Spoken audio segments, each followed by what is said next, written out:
Target with Vikrant में सभी विद्यार्थियों का स्वागत और हार्दिक अभिनंदन। आज हम बात करेंगे आर्टिकल्स के बारे में। तो आर्टिकल्स टू टाइप होते हैं। नंबर एक इंडेफिनिट आर्टिकल जिसमें ए और एन के बारे में बताया जाएगा आपको। नंबर टू डेफिनिट आर्टिकल जिसमें जो है आपको द के बारे में विस्तार से बताया जाएगा। तो there are two type of articles in English grammar. पहली बात तो आपको ये ध्यान रखनी, पूरी अंग्रेजी के अंदर जो है दो ही प्रकार के आर्टिकल्स होते हैं। कहीं कहीं कभी कभी बच्चों को तीन प्रकार के आर्टिकल बता दिए जाते हैं, जिसमें जैसे इंडेफिनिट आर्टिकल है ए और एन को अलग अलग बता दिया जाता है, तो उस प्रकार तीन प्रकार के बताए गए लोग। जबकि टू टाइप ही है, इंडेफिनिट के अंदर आता है ए और एन और डेफिनिट के अंदर आता है द। तो दा कब आता है, दी कब आता है, ये सब मैं आपको विस्तार से बताऊंगा। साथ ही आपको ये ध्यान रखना है कि ए और एन यानी नंबर एक है इंडेफिनिट आर्टिकल, इसमें हम सीखेंगे कि ए कहाँ लगेगा, एन कहाँ लगेगा। वैसे तो अगर वीडियो लंबा हो जाएगा तो इस पे 4-5 नेम बन जाते हैं, कहाँ ए लगता है कहाँ एन लगता है, लेकिन जो बेसिक रूल है आपको वो सिर्फ वही याद रखना है। बेसिक रूल का मतलब है, जो बेसिक रूल है आपका उसको ध्यान रखना है। बेसिक रूल है आपका साउंड का यानी प्रोनाउंसिएशन का। यानी अगर आपने साउंड को याद रख लिया, यानी मैं सीधी बात कहूंगा कि यदि साउंड ए ई आई ओ के समान हो, यानी साउंड ए ई आई ओ के समान हो, समान मतलब समान हो, तो आपको ये ध्यान रखना है। तो वहां पर आपको जो है हमेशा आर्टिकल एन का प्रयोग करना है। इस बात से फर्क नहीं पड़ता कि वो शब्द जो है कॉन्सोनेंट है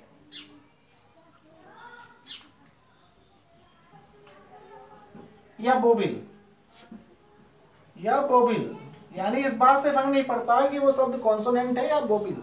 हमें सिर्फ इस बात से फर्क पड़ता है कि उसका प्रोनाउंसिएशन कैसा है, उसका साउंड कैसा है, उसका उच्चारण कैसा है, हमें इस बात से फर्क पड़ता है। यदि ए ई आई ओ के समान साउंड आता है तो वहां पर हमेशा आर्टिकल एन का प्रयोग करेंगे। एग्जाम्पल के थ्रू मैं दिखा देता हूं आपको।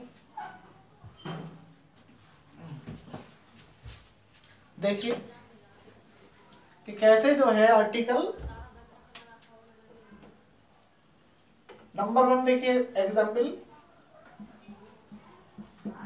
he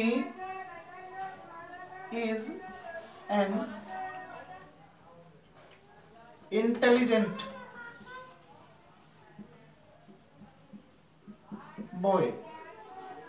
he is an intelligent boy, an इसलिए आया क्योंकि इंटेलिजेंट जो है आई यानी बोबिल की आवाज दे रहा हूं। बोबिल में कौन से अक्षर है, ई, ए है, ई है, आई है, ओ है, ये 4 अक्षर। मैंने यू को हटा दिया, उसके बारे में मैं अलग से बताऊंगा।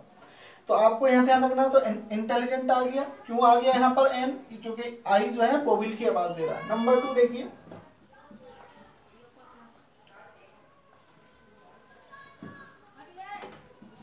he is an SP। जो एस शब्द है उसको जरा ध्यान से देखिए आप, यानी एस शब्द तो है कॉन्सोनेंट, लेकिन इसके साउंड को अगर हम देखें, अगर हिंदी में हम साउंड देखें एस, तो एस में ए आ रहा है।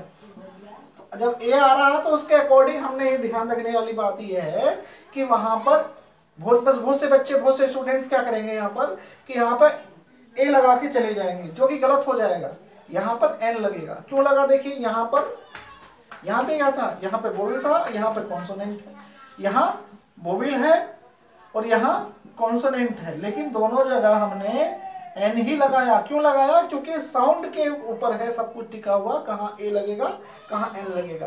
तो आपको सिर्फ 2 बातें याद रखनी। पहली बात यह है कि यदि आर्टिकल जो है साउंड उसका बोबिल हो, या यानी उसका जो साउंड है वो बोबिल है, तो चाहे वो शब्द कॉन्सोनेंट हो चाहे बोबिल हो, बस साउंड बोबिल होना चाहिए। और वो भी किसकी तरह, इन 4 अक्षर देख लीजिए, ए की तरह, ई की तरह, आई की तरह, ओ की तरह। अगर इनकी तरह साउंड आता तो वहां पर हमेशा एन ही लगेगा।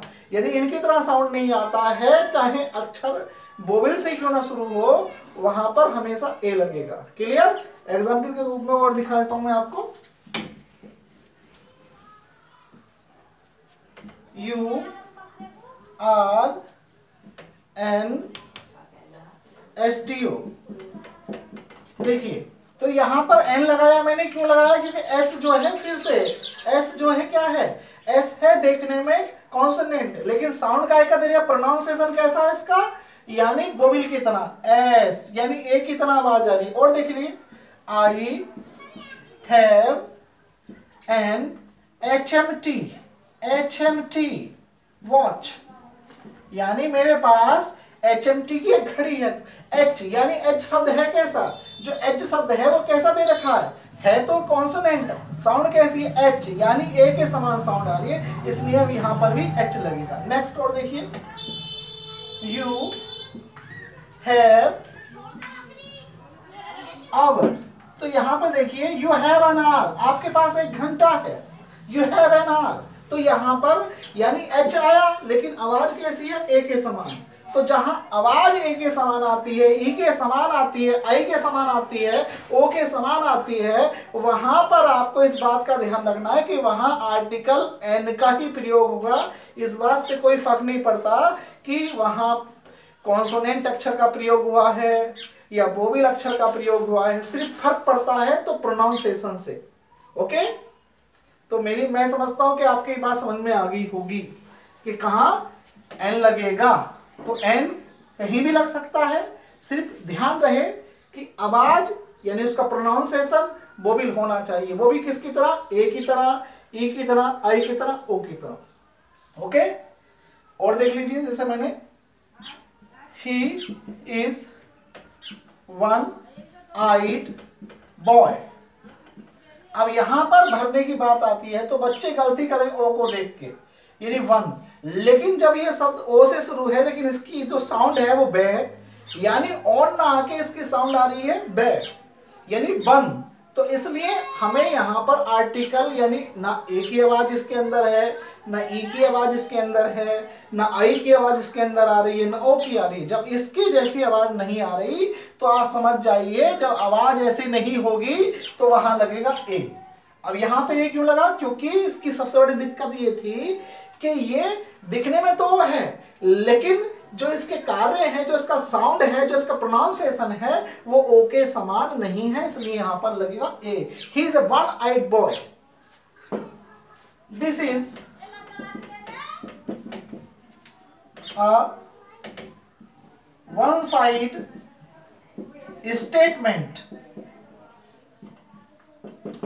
तो यहां पर भी क्या लगा? वन, यानी वन लगा हुआ तो ए आया। हम देख रहे हैं तो दो बातों पे पूरा का पूरा आर्टिकल यानी ए और एन का प्रयोग दो बातों से सीख सकते हैं। साउंड अगर वोवेल है, चाहे अक्षर कॉन्सोनेंट हो चाहे वोवेल हो, हमें एन लगाना है। यदि साउंड इन चार अक्षरों जैसी नहीं आती है, ए की तरह नहीं आती है, ई की तरह नहीं आती है, आई की तरह नहीं आती है, ओ की तरह नहीं आती है, तब हमें जो है ए का प्रयोग करना है। क्लियर? जैसे देख लीजिए, यू आर बी एड, तो यहां पर हमने लगाया you are a B Ed, यानी you are a B Ed. यहां पर ए क्यों लगा? क्योंकि बी यानी आवाज हमारे पास नहीं है, इसलिए हमने यहां पर लगाया ए। तो you are a B Ed. Next, you are an M Ed, तो यहां पर हमने एन क्यों लगाया? एन इसलिए लगाया क्योंकि एम में आवाज आ रही है ए की, तो you are an M Ed, यानी इस तरह से आपको अंतर देख लेना है। तो अंतर क्या है? ए कहां आएगा, एन कहां आएगा, क्लियर हो गई होगी बात। अब बात कर लेते हैं थोड़ी सी यू पर, तो समझ में आ रहा होगा। इस वीडियो को आप ज्यादा से ज्यादा शेयर करना। ये वीडियो और ये चैनल टारगेट विद विक्रांत हमेशा आपकी हेल्प करेगा। कंपटीशन से जुड़ जाइए इससे हमेशा के लिए, और ये बहुत ज्यादा हेल्प करने वाला आपकी। अब बात आती है यू की, यानी मैंने वहां पे यू को क्यों छोड़ दिया था। यदि किसी अक्षर की आवाज यू के समान हो, यदि किसी अक्षर यानी किसी शब्द की आवाज, किसी वर्ड की आवाज जो है यू के समान हो, चाहे वो शब्द वोवेल क्यों ना हो, तो वहां पर हमेशा ए का प्रयोग किया जाता है, एन का नहीं किया जाता। यानी अगर किसी वर्ड के प्रोनाउंसिएशन यू के समान आता है तो वहां ए का, यानी यू की जो साउंड जहां पर आएगी वहां ए का इस्तेमाल होगा। जैसे देख लीजिए यूनियन, तो यूनियन में यू, तो यहां पे ए लगा दिया मैंने। नेक्स्ट यूनाइटेड, यूनाइटेड तो यहां ए लगा दिया। यूजफुल, यहां ए लगा दिया। तो देखने वाली बात यह है, तो यहां पर जब यू की साउंड जो है यू के समान हो या अन्य, जैसे देख लीजिए यू, तो यहां पर जो आर्टिकल आएगा वो ए आएगा, ना कि एन। और देख लीजिए जैसे यूरोप, यानी एक शब्द की बात छोड़िए, यहां दो दो वोवेल आए हुए हैं, लेकिन साउंड की बात आ गई तो यहां पर नियम के अकॉर्डिंग यहां पर ए आएगा, ना कि एन। यानी ए आया, क्यों आया? क्योंकि इसकी आवाज यू के समान है। तो यू के समान अगर शब्द की आवाज होती है तो वहां भी ए का प्रयोग होता है। तो दो बातों में बात खत्म हो जाएगी। यानी जहां आवाज ए, ई, आई, ओ के समान आती है, चाहे वो अक्षर कॉन्सोनेंट हो या वोवेल, वहां लगाना है हमें एन। और जहां ये आवाज नहीं आती है वहां लगाना है ए। और यू के साथ, यानी जिन अक्षरों की आवाज यू की तरह आती है, इनकी तरह नहीं आती है, तब भी ए लगेगा। तो इस प्रकार आप आर्टिकल का अंदर ए कैसे भरना, एन का कैसे भरना, ये पूरी तरह समझ गए होंगे। इस वीडियो को अंत तक देखें, इस वीडियो को, इस चैनल को ज्यादा से ज्यादा लाइक और सब्सक्राइब करें, कमेंट्स करें टारगेट विद विक्रांत पर। ये चैनल हमेशा आपके लिए उपयोगी होगा, उन विद्यार्थियों के लिए भी उपयोगी होगा जो लॉकडाउन के अलावा किसी कंपटीशन की तैयारी कर रहे हैं। क्योंकि मैं इंग्लिश की गारंटी लेता हूँ, इंग्लिश ग्रामर की गारंटी लेता हूँ कि इंग्लिश ग्रामर की कोई भी चीज आपकी नहीं छूटने की। शुरू से लेके अंत तक आपको यहाँ पर इंग्लिश पढ़ाई जाएगी। टारगेट विद विक्रांत को आज से ही ज्वाइन कर लीजिए और रोजाना आपको मेरा एक वीडियो मिलेगा ही मिलेगा। ओके, ठीक है।